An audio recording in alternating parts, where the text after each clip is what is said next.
Hey folks, it's Maxie here and welcome to another TEW2020 video. You join us in our AEW save for our final pay-per-view of 2020, AEW, End of the Line. As you can see, we've added a special set worth $250,000. We've got a C-list celebrity who's been hired for this occasion. And I've still got my music set as generic. I did ask for a minor band to play, but this, I don't know if this is either just a graphical bug or whatever, or a text bug. But at the time of recording, I have posted this on the Grey Dog software forum, so we'll see if Ryland gets back to it. I don't know, most of the times I say I've always added all three in for a big occasion. I've never just done the one, so I don't know how much of an impact just missing one of them would do. But I just feel because it is the end of the year, that kind of wee boost to the show can hopefully make it that wee bit better. It's quite a lengthy show. There is, I think, like 220 minutes worth of action. 24 segments, I want to say, a couple of pre-show matches, and a debutant. Just basically somebody saying, "Hi, I've signed, but I'm injured, so I can't wrestle just now." But we're live on Bleacher Report, we're live on Fight TV, we're live on demand. The event itself is going to be taking place, if we just quickly jump into the location, you'll see at West Point, New York. So it's actually, and this probably just shows the difference in the two mods and the popularity of each business and the industries as well. The exact same place where I've hosted SummerSlam 2021 in my WWE save, despite WWE being obviously a Titanic company. We're roughly looking at the same attendances. Admittedly, remember, there's quite a good bit of difference in popularity. I think WWE's mostly 78s, while AEW's 73s across the board. And obviously that's with the Real World Chronicles mod, and this is with the Killing the Business Light mod, was it the very first edition? I think it was either the first or the second edition of the Killing the Business mod. And of course, remember, all of The Who's match pack have been imported in these stadiums because the depth he's put into both of them is simply incredible. In fact, if it wasn't for the Who's mod, we wouldn't have the cinematic style of match we want of Hangman Drill. Rolls in between, obviously, Hangman Page and Kenny Omega. So without further ado, let's crack in to the final pay-per-view of 2020 for AEW. So I'm glad to say we're sold out in West Point, New York. A full 40,000 in attendance, so that's going to boost the coffers a little bit, which will give us a bit more opportunity to be a bit more aggressive in the window of trying to bring people in from the other company. Because the thing is, it's quite a big roster admittedly already. We do have a lot of people that we're still trying to debut, but if we can get a bit more star power, obviously the intention will be to go with two rosters, two brands, and yeah, just to say, keep raking that money in and take the fight to WWE. But anyway, one thing we need to work on is obviously the women's division. Of the 6 people in this match, 4 of them still qualify under a pretty vocal crowd. Didn't seem particularly thrilled. Obviously not quite having the attributes that the wrestling fans desire. But it was a pre-show matchup that didn't have much heat and terrible wrestling. And the babyface team of Chris Statlander, Deonna Purrazzo and Big Swole picked up the victory over Penelope Ford, Jamie Hayter and B. Priestley at 8:59, when Big Swole pinned Jamie Hayter. So a 40 rated matchup here, just really giving them all a showcase matchup. And to say, people especially the likes of Statlander, Purrazzo, Swole, Ford, we are going to give them all good pushes at one point and down the line, so it's all good to give them as much big experience as we can. The other pre-show match had a decent reaction from the crowd at Subpar Wrestling, as we had Jurassic Express, Jungle Boy, Luchasaurus and Marco Stunt, and they defeated the team of Kip Sabian, Sean Spears in 9:18 when Jungle Boy picked up the victory. 51 rated matchup here, again just taking some popularity off people and trying to, as I say, boost the likes of Jungle Boy and Luchasaurus, and giving a good win as well from Marco Stunt. So some good performances in there, 51 overall, and yeah, leads us in to our start of the show. I'm a debutant. So right off the bat, first man out, and we are greeted to the debuting Miro, who's going to be a badass babyface with a very good initial rating, 65. So the initial plan was, after the MJF injury, it was going to be a fatal 4-way, and Miro was going to be in it as well. After I'd done the contract for Miro, it then popped up he was out for another month, so no Miro just yet. He'll just be doing promos, just letting the fans know that he's signed, but I felt like doing it on pay-per-view, letting them see that a fairly big name is in the company. Yeah, it's going to be quite a cool moment to have in pay-per-view. I didn't plan to sign him, but when the MJF injury happened, I thought he could come in and that's a big name for us, but yeah, we'll find plans for him because Miro is a very steady hand for sure. Then we have a over-the-top spectacular entrance because it's a big occasion. It's an end-of-year pay-per-view for Cody. Cody looked good, although it was a lack of anything interesting happening. Unfortunately, in these segments, they go 5 minutes, so you can't make it go less. So yeah, that's always going to come up. But it's something Cody would do, so we added it in, and that was a 57 rated entrance. The match itself, of course, was Falls Count Anywhere, and it was about that had great heat and decent wrestling, and Cody defeats Frankie Kazarian in a Falls Count Anywhere match in 27 minutes and 17 seconds, by pinfall with the Crossroads. A 68 rated match up here.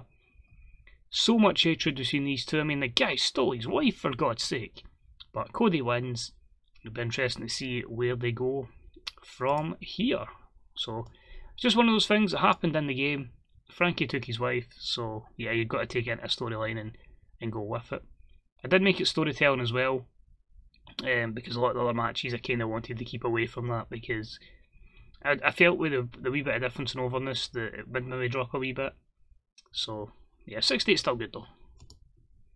And after match-up, Cody finds a table and he absolutely power bombs Frankie Kazarian through it. So a 78 here, big pop for Cody as he gets some measure of revenge on Frankie Kazarian. Next up, we have the 6-man tag, and it's just the team backstage of Hardy Party, or Private Hardy, or whatever they're calling themselves. As Matt Hardy, Isaiah Cassidy, and Mark Quinn just basically going over a game plan as they get ready for the match against the Inner Circle. That was a 52. Matt improvised well. Mark Quinn struggled a little bit, but this is just because Matt Hardy doesn't like to be scripted in promos. And the match itself was actually really good. A 70 rated matchup, and it was about that had good heat and decent wrestling. The Inner Circle, Chris Jericho, Jake Hager, and Sammy Guevara. I've still not done Jericho's picture. You can tell I'm doing episode after episode back to back that I keep forgetting. And 13:40 when Guevara pinned Matt Hardy with the 6:30.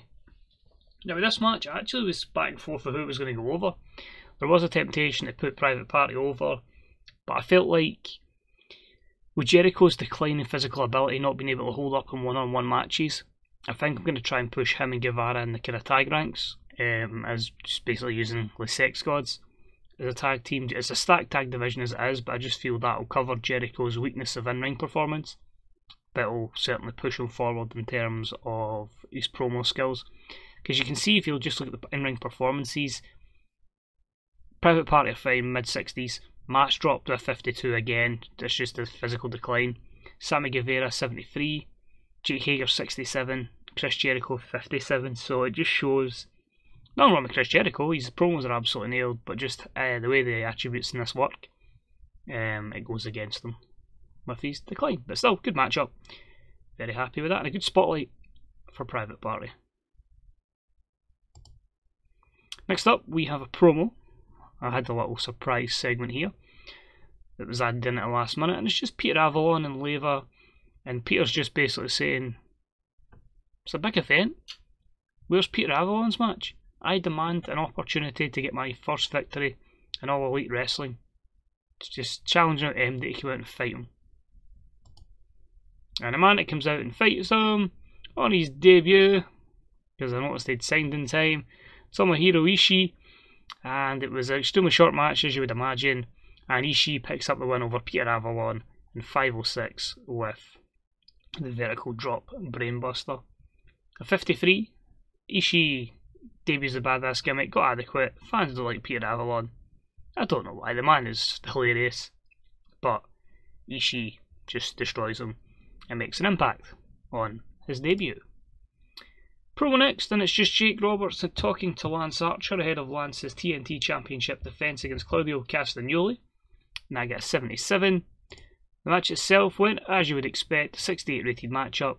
It was about they had great heat and good wrestling, and it saw Claudio Castagnoli defeat Lance Archer in 12:59 with the neutralizer, meaning that your new AEW TNT champion is Claudio Castagnoli. So 68's good, and that's with Castagnoli off his game, and both guys had great chemistry together, which is good to know.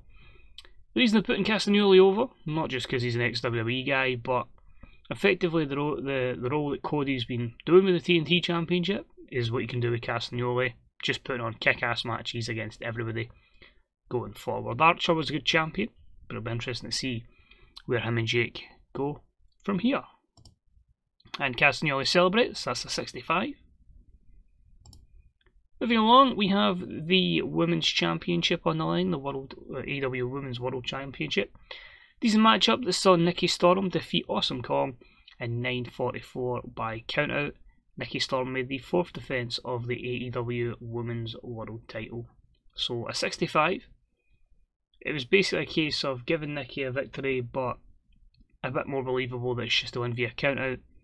But she does have a far better in-ring performance than Awesome Kong. So it keeps the belt on her, but just shows there is some that she still struggles with and has a wee bit of a challenge with. We then have a promo backstage, and it's with Camille, Jacob Fatu and Brian Cage. And Camille's just kind of warning them and just saying, right, we obviously know tonight's a big matchup, but remember, the faction's going to be getting bigger and bigger. She's going to expand in terms of not just having a tag team, but she wants others within this group they've got going. It's only going to make them stronger. She hopefully has a plan for tonight's match, but don't lose focus. So that's a 61. Match itself was very, very fun, which was an 81 rating, and it was a superb matchup that saw the Titans defeat the Young Bucks, Proud and Powerful, and the Lucha Brothers in 22:30 when Jacob Fatu pinned Santana with a machine termination after Camille interfered. This means that the Titans are the AEW World Tag Team Champions, so straight off the Lucha Brothers, not the Titans. I do want to try and move Phoenix and Penta a wee bit away for the division, which is mad, I know, but that'll make sense. The one thing it doesn't show here, if I just put it to booking details or road agents, there we go. So whilst Camille allowed the pinfall on Santana, Matt Jackson was distracted by Ricky Starks. So the third person to join Brian Cage and Jacob Fatu, Ricky Starks is in that group now, and I'm quite looking forward to seeing how that faction unfolds. So a bit annoying it didn't pop up in the text, but overall, in-ring performances, the Young Bucks are always going to be great, the Lucha Brothers as well, and some steady performances from Cage, Fatu, Santana and Ortiz. So overall an 81, very, very good within the tag ranks. Moving along, we then had another tag match. It was a decent matchup that saw Stu Grayson and Eva Luno, the Dark Order, defeat Chuck Taylor and Trent Beretta, and Best Friends. At 11:10 when Stu Grayson pinned Chuck Taylor with a pump handle pile driver. Obviously the issues going forward between the Best Friends and the Dark Order, and on this occasion the Dark Order stands tall. And after it, Brody Lee says that one team has won from the Dark Order. It's now time for Darby Allin to do the same against Orange Cassidy, and that promo was a 77. The matchup had great wrestling and good heat, and with Orange Cassidy get the win over Darby Allin in 13:35 with a super kick. So an 84 for Darby, a 70 for Orange Cassidy. Both guys benefiting from the groundswell of public support. A 78 is pretty good here. We are going to go all in on Orange Cassidy. AEW has in real life, and I feel like, yeah, let's try and do it here as well. So Cassidy picks up the win. However, Darby Allin's frustrations get the better of him. He starts beating down Orange Cassidy, and then joining in is Brody Lee, so the two of them beat him down in a 2-on-1 assault. Darby Allin, with a 76 rated segment, after 16 segments, turns heel. He is now a fully fledged member of the Dark Order. And interestingly enough, Orange Cassidy performed poorly there. But let me know what you think of that. Obviously I was kind of toying with that idea, but I just feel like he could do big things in the Dark Order. Next up, we have the long vignette hyping up the long feud that's been going between Kenny Omega and Hangman Page. That gets 66. Match itself, Hangman rules. A superb matchup. Hangman Page defeats Kenny Omega. It says a campsite match. That's as close as I could get to like a farm. And 24:51 with a handful of tights. So just basically using dirty tactics here. Effectively throwing just say like dirt in Kenny's face and then getting him with a handful of tights after a brawl all over Hangman's farm, I guess, where he's run about and like on a horse and doing cowboy shit.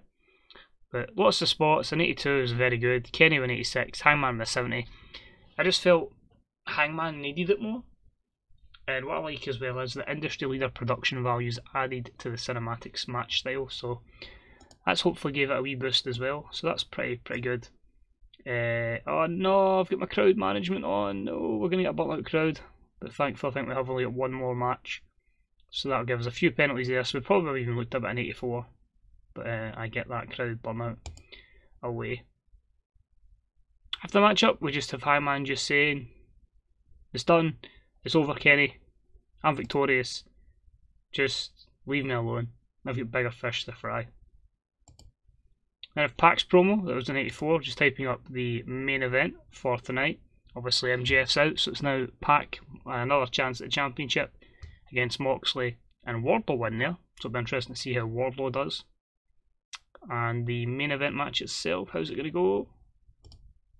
A 75. So I think we might just lose Pop here. I'm hoping, because we are rated on our best 3 matches, we might be okay rather than just the main event, as we are on the WWE save. So judging different shows on different things. I know the Young Bucks can usually bring the best match on the card, so I tend to go with the 3 best matches. But in a superb matchup, Jon Moxley defeated Pac and Wardlow in 1951 when Moxley pinned Wardlow with a double arm DDT, and Jon Moxley makes the defence of the AEW World title for the 8th time. I think it was obvious this is the way it was going to go. Wardlow was going to get built up as much as we can, but the reality was he was never going to be able to carry in this type of matchup. He's just his performances and his overness at this present time. Maybe down the line, but obviously far too early. But we needed that MJF connection, so he was in there. But means we end the year with a man that started as champion, and that is Jon Moxley. The burnt-out crowd is obviously going to be a penalty, so we could be looking at about a 78 or a 79. I'm going to be honest, I'm going to be switching that off. A lot of people keep it on, which is absolutely fine, but remember, I'm here to fantasy book rather than manage. I've had enough in management games when it comes to, like, say, Football Manager, so I'll be strictly just fantasy booking. So apologies if that's not your type kind of thing, but yeah, I don't want to be firing in like jobber matches on pay-per-view. We see enough of them in WWE, which just drags the card down, so yeah. I finished the show with MJF saying, "I'll be back, Moxley, you might still be champion, but when I get my opportunity, I'm taking that goddamn championship." So a solid 83 promo, and again with the burnt-out crowd, you're probably talking down a few notches. And wow, we actually get an 85. So the show increased their popularity in 56 regions, so that might even be our best show. Now, what's to take into consideration is we did not have one segment over an 85, so from that you instantly get the boost from the special set, from the celebrity. And as I say, I don't know if the music thing's been just a textual glitch or not, but an 85 is an absolutely stellar show. And yeah, we'll take a look and see if that is one of the best shows we've had. No post-show speech, not really necessary. If morale was down, but I don't really need to boost MD's morale, so I won't worry about it too much. But we'll have a look, we'll see what's going to happen here. So we have end of the line, excellent, good. I believe we're still showing pay-per-view in the UK, so at least we'll get over with that. WWE's extension rumour to Titus O'Neil, that's fine, we don't worry about that. We did try and get Austin Theory, but he's re-signed with NXT, that's fair enough. We obviously need to offer a bit. We offered more, but obviously not too much more than he was getting. We do have a deal in place, and we've signed Xavier Woods, but the problem is with Xavier Woods is I'm an idiot. and his contract is only written. It doesn't start for another 9 days, and when he does sign, I have to make it exclusive written because WWE has offered him another contract. So they're trying to get him basically back as exclusive written. So it's just my oversight. For some reason, in my other saves, it automatically default sets to exclusive written, and in this it's just written, and I haven't, for some reason, ever looked to change it. So hopefully we get him in, because there's someone that there would be plans for. I don't want to steal everybody from WWE. I just feel with Kenny, etc., he would be a good fit. So hopefully in 9 days' time, if he hasn't re-signed with WWE, we'll get that contract in, so he'll get a nice wee boost for money. So that would just confirm that Austin Theory re-signed with NXT in this, because he was still in developmental. Drug testing was 5,000. End of the line get 895,000 viewers, which gives us a buy rate of a 1.5. Oh, and Penta's feeling a bit of fatigue.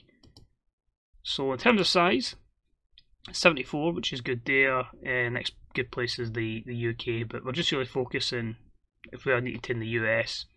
After that, you can need to look at Canada and Mexico is going to take a good while before we go over there. But I might even run some shows there where we can start pushing the Lucha Bros. And financial, as I say, we're in a good position.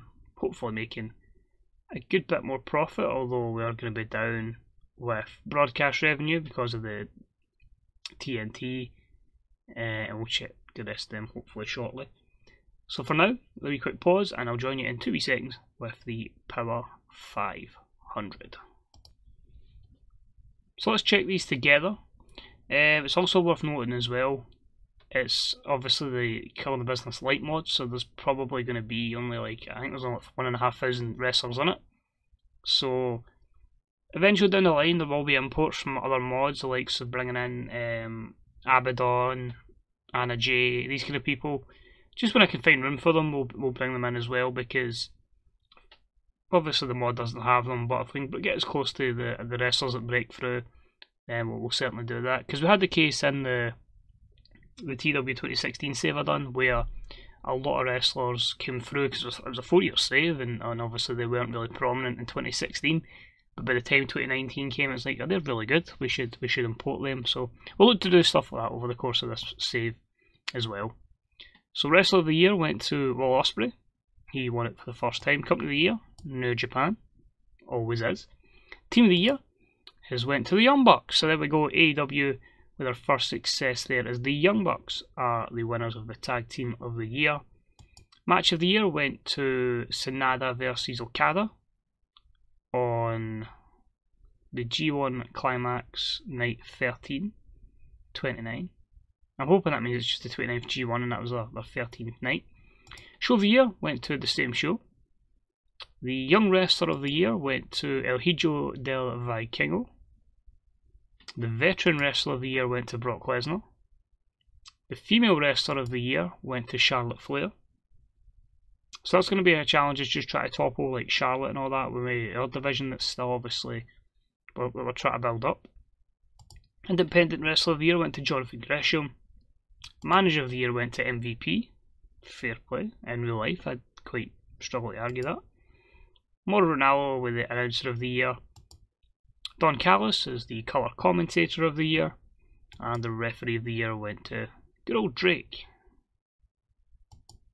And then Big E's going to start a feud with Dolph Ziggler.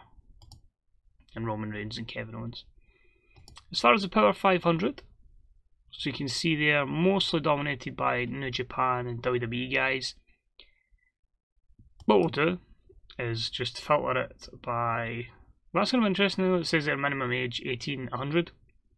You can get some wrestlers, like especially at Stardom, who've got them far younger than that. So that's quite interesting that they could not qualify for this. In terms of AEW, interestingly enough, it's people who have wrestled elsewhere that are the highest rated. AAA represented with Pentagon. 32nd in the world, we had Rey Fenix, so he was just behind Penta. 44, Nick Jackson. That's all the matches we've given him. So we've been on this mod since June, so that's 6 months worth of matches. So at least we know we're not particularly burning out our wrestlers. Moxley, well, he is in 45th. We've got Matt Jackson in 47th. Kenny Omega, 49. Pac in at 60, which is pretty cool to see. Angel Ortiz in at 71, no shock horror. Santana at 72, since they're in every match together. Hangman at 82, Ishii at 89, Cody Rhodes at 108, Darby Allin at 122, Cash Wheeler at 140, Brody Lee at 146, get Brian Cage at 150, Private Party 172, 173, and Helico at 175, Sammy Guevara at 188, Orange Cassidy at 221, you get Alex Shelley. Just looking at other people now, we're just never mind the numbers. You get Fatu in there, Jack Evans, Laredo Kid, Ashley Lane, who have also signed, Ricky Starks, Frankie Kazarian. Good to see as well. There's an interesting debut. We'll see you soon, Tyler Bate. Matt Hardy's in there, which is quite mad. But one man, if I'm not mistaken, no Chris Jericho. Dustin Rhodes is in there, Swagger. And that's down to Lance Archer at 296. Jericho down at 305. So I've obviously used them very, very sparingly. And I think the Michael Nakazawa match has dropped him a good bit in the Marco stunt. But yeah, his physical decline has just really, really dropped him. Well, I think if you just look at the skills there, you can certainly see it's a 2 drop in terms of brawling, 3 drop in terms of Perescu, 2 drop in hardcore, technicals down 1, aerial is obviously going to take a massive drop in flashiness as well. So a lot of Jericho's skills, he's obviously going to be fantastic on the mic, and he's obviously, his physical health is way down, so there's that to bear in mind. But remember, in Killing the Business Light Mod, everything's usually rounded up to like a 0 or a 5, so they're maybe not the most accurate stats, but at the time it was, to say, the mod out there that looked like it was most playable, and we wanted to get up and running off the bat. Of course, remember, Real World Chronicles is the one I use for the WWE, so it's up to you whether you agree with certain people's interpretation of statistics. But other stuff we can just quickly show with MJF down at 316, so obviously we need to continue building him up. But yeah, matches haven't been great, but it's mostly just been keeping him really, really strong. Only 1 defeat, which was Wardlow's fault, of course, remember. Another woman signed is Kylie Ray. We've just brought her back, so we'll be looking to utilise her. And you get the likes of the Butcher and the Blade in the top 300, just outside the top 350. And the lowest one, Luchasaurus at 399. He's 499. He's mostly been in dark, but hopefully we can get him to a position where we can get him over. But there's a lot of kind of filler jobber matches or dark matches. But obviously dark's no longer a thing because I really couldn't have asked for it. But once we go to 2 shows, a lot of these guys will get experience on the main rosters rather than just there. And also, Peter Avalon is 0 for 22. Brandon Cutler is 0 for 16. Will any of them ever pick up a victory? Remains to be seen. News item: WWE made an offer to Pac. Well, let's just end this on a horrible note. So we'll have to basically throw the money at Pac to make sure he doesn't go to WWE, and just confirming the acquisition of Kylie Ray. Last month though, again just 600,000 roughly in the profit margin. The good thing about that, as I say, is we're constantly making profit now, a good healthy amount where we can be a bit more aggressive. I'd kind of want to wait till we're maybe times 10 in this balance before we go ahead and start investing in a network, which will obviously enhance our popularity globally. But I think we'll probably get to, maybe after Double or Nothing, go to 2 brands, and just so we're getting in more people in ticket sales as well, so we'll look to that. So long episode, nearly 30 minutes, but thank you very much. I'm going to go and panic and try and keep Pac in a deal here. But as always, if you enjoy what we do here, a wee thumbs up is deeply appreciated. That we hit on that sub button just means all these videos drop into your inbox, so you don't have to go anywhere bar YouTube/subscriptions. And yeah, if you want to buy the game, want to check other people's content out, you want to see the best places for mods, please check the description below. So thanks for watching, take it easy, and I'll see you for another episode, another double episode of Dynamite coming up next week. Bye bye.